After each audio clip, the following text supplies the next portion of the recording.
I'm Isabeau Courdurier and this is my 2022 bike. It's a Lapierre Spicy Team Fit. This is a 2022 colorway. It's a fully stock bike and it's a size small.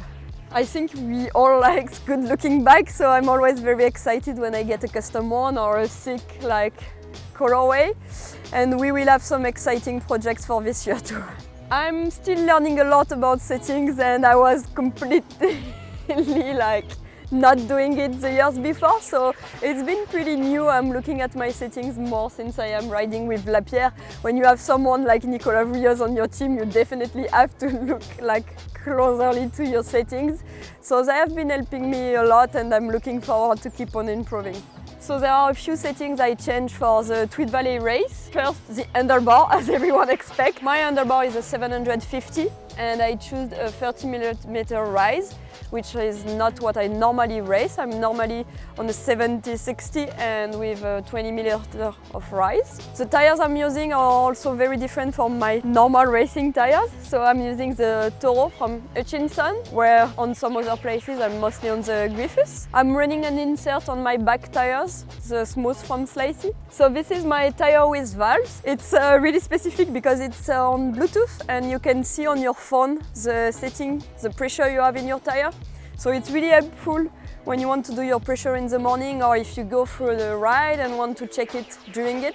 So I use it quite a lot. I'm always happy to share my settings. I always run 125 in the front and 130-35 in the back. So it's carbon wheels. I really love them. I feel like the shape of the tire on these flat wheels is pretty different from what you can get on some other ones. And I feel like the tire is completely the shape makes it perfect. When you see carbon wheels, you expect them to be too hard or too rough.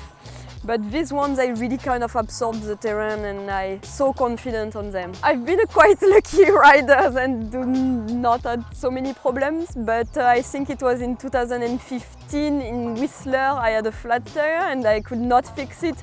So I had to ride on my rim 10 kilometers to get to the paddock and to get it fixed.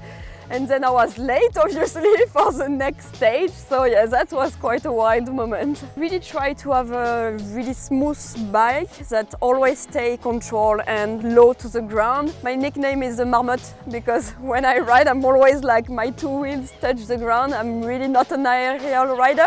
Then in terms of specific tuning, I'm on air shock, where normally I would race a coil. I've tried the air shock here and I think it's great because the really tight trails where you need to kind of pop and have some BMX moves, and the air shock helps a lot. I really try to have my fork and my shock balanced. I think it's avoid having some surprise when one is going deeper than the other one.